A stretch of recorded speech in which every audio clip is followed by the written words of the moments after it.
అయ్యా నన్ను సేవ చేయడానికి దేవుడు ఏర్పరచుకున్నాడని సంకేతాన్ని చూపించావు, కానీ ఒక్కసారి మా అమ్మను నాన్నను కలిసి వస్తా, వారికి ముద్దు పెట్టి విడుకోలు పలికి వచ్చేస్తా.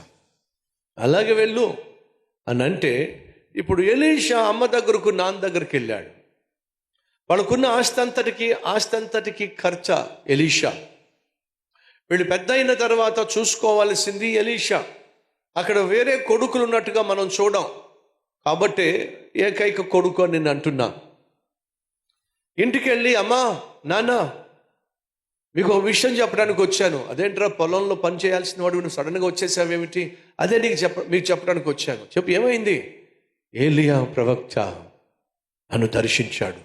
ఏమిటి? ఏలియా ప్రవక్త నీ దగ్గరకు వచ్చాడా? అంత అద్భుతమైన భాగ్యమా? భాగ్యమే కాదు నాన్న, ఏలియా తన దుప్పటిని నా మీద కప్పి ఏలియా తరువాత ప్రవక్తగా దేవుడు నన్ను ఏర్పరచుకున్నట్టుగా నన్ను అభిషేకించాడు నాన్న అని చెప్పి అన్నాడు. అప్పుడు నాన్న అమ్మ ఏంట్రా ఏం మాట్లాడుతున్నావురా? ఏలియా ప్రత్యక్షమయ్యాడు, ఏలియాను మన పొలానికి వచ్చాడంటే చాలా సంతోషం. కానీ ఒక్క కొడుకు కదరా, నువ్వు మమ్మల్ని కాదని మమ్మల్ని విడిచిపెట్టి నువ్వు ఒకవేళ సేవకి వెళ్ళిపోతే మా పరిస్థితి ఏమిట్రా? మమ్మల్ని ఎవరు చూసుకుంటారా? వృద్ధాప్యంలో మాకున్న అండ ఆధారం నువ్వే కదరా. నువ్వు సేవకి వెళ్ళిపోతే మా పరిస్థితి ఏమిటిరా అన్నారు అనుకుంటున్నారా అండి? లేదండి. ఎలీషా తల్లిదండ్రులకు ఆ మాట విన్నప్పుడు ఎంత సంతోషం అనిపించిందో. ఎందుకని? బాబో నీకు పేరు పెట్టినప్పుడే నిన్ను దేవుని సేవకు అంకితం చేసేసావురా. ఎలీషా యెహోవాయే రక్షకుడు అని లోకానికి చాటి చెప్పే పాత్రగా నువ్వు ఉండాలని ఆనాడు నిన్ను అర్పించేశావురా. ఈరోజు ఆ దేవుడే వచ్చి నిన్ను సేవ చేయమంటే, సేవకు రమ్మంటే ఇంకంతకంటే భాగ్యమే ఉంటుందిరా. స్కోఫీల్డ్ అనేటటువంటి అద్భుతమైన బైబిల్ ఉంది. స్కోఫీల్డ్ బైబిల్ ఎప్పుడైనా మీరు బుక్ స్టాల్స్కి వెళ్ళినప్పుడు చూడండి కావాలంటే. స్కోఫీల్డ్ బైబిల్ అంటే స్కోఫీల్డ్ అనే వ్యక్తి తర్జుమా చేసినటువంటి బైబిల్. అది చాలా ప్రాచుర్యాన్ని పొందుకున్న బైబిల్. అసలు సంగతి చెప్తా. ఈ స్కోఫీల్డ్ అనేటటువంటి వ్యక్తి ఒకప్పుడు లాయర్గా పనిచేసేవాడు. అలా లాయర్గా పనిచేస్తూ బాగా డబ్బులు సంపాదిస్తూ పిచ్చి పిచ్చిగా తాగేసేవాడు. త్రాగుడికి బానిస అయిపోయాడు. వాదించటం తాగడం ఇదే పనిగా జీవించాడు. ఒకరోజు ఒక క్లయింట్ తనకున్న కేసు గురించి మాట్లాడదామని స్కోఫీల్డ్ దగ్గరికి వచ్చాడు. స్కోఫీల్డ్ గురించి తన కేసు గురించి మాట్లాడిన తర్వాత అప్పుడు ఈ మాట అన్నాడు. ఇంత తెలివైన వాడు కదా, మరి ఎందుకు దేవుణ్ణి తెలుసుకోలేకపోయావు? ఎందుకు యేసుక్రీస్తును రక్షకునిగా గుర్తించలేకపోయావు అని చెప్పి వచ్చినటువంటి వ్యక్తి స్కోఫీల్డ్ని అడిగాడు.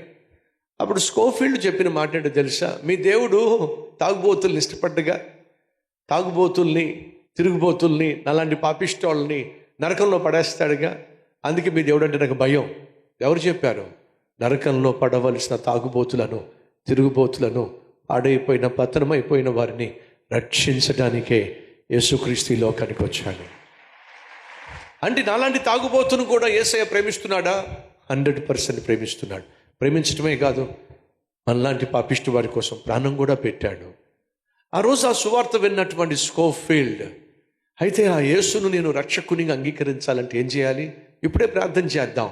అక్కడే ప్రార్థన చేశాడు. అక్కడే స్కోఫీల్డ్ అద్భుతంగా రక్షించబడ్డాడు. అలా రక్షించబడ్డమే కాకుండా కాలక్రమేణా ఓ నిర్ణయం తీసుకున్నాడు. ఇక బ్రతికితే క్రీస్తు కోసమే బ్రతకాలి, నా కోసం కాదు, నా డబ్బు కోసం కాదని చెప్పి తీర్మానం తీసుకొని వెళ్ళి ఒకరోజు తీర్మానం తీసుకున్న తర్వాత ఒకరోజు వాళ్ళ నాన్నను కలవడానికి వెళ్ళాడు. నాన్న, నీకు శుభవార్త. ఏంట్రా?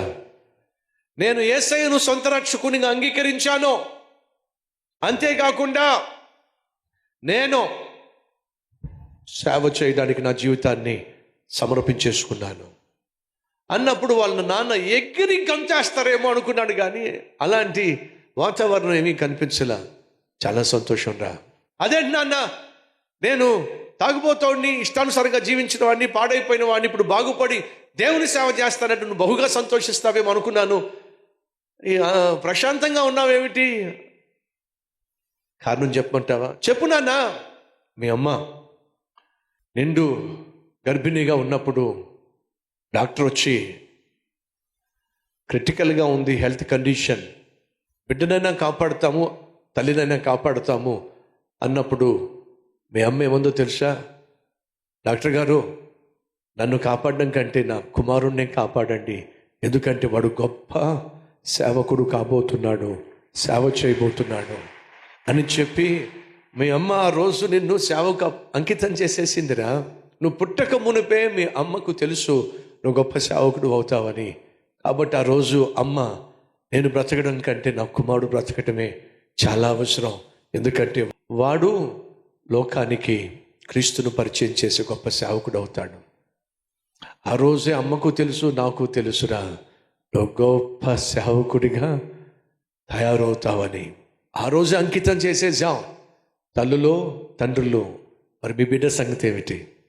మనలో ఎంతమంది తండ్రులు, ఎంతమంది తల్లులు బిడ్డలను దేవుని కొరకు, దేవుని రాజ్య వ్యాప్తి కొరకు, సేవ కొరకు అంకితం చేశారో ఒకసారి ఆలోచించండి.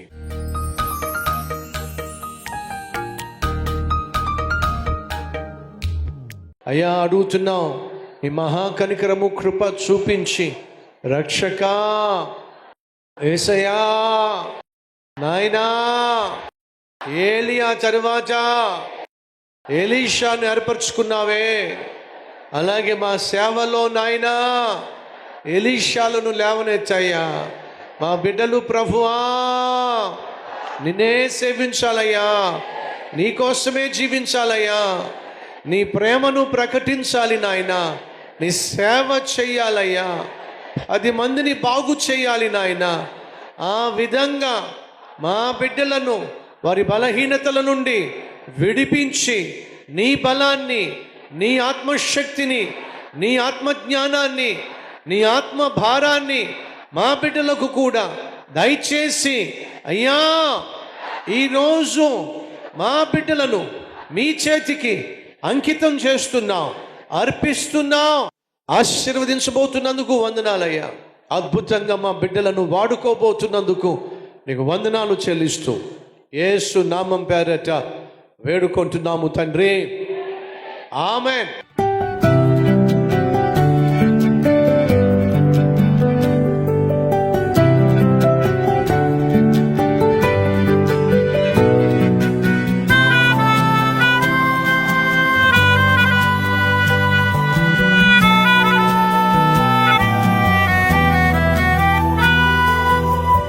ఫ్రెండ్స్, ఈరోజు అందించిన ఈ క్లుప్త సందేశం మీకు నిజంగా ఆశీర్వాదకరంగా ఉంటే లైక్ చేయండి, 10 మందికి షేర్ చేయండి, అలాగే ఓ చక్కని కామెంట్ పెట్టి మీ యొక్క అభిప్రాయం తెలియజేయాల్సిందిగా కోరుతూ మళ్ళీ కలుసుకుందాం. అంతవరకు సెలవు.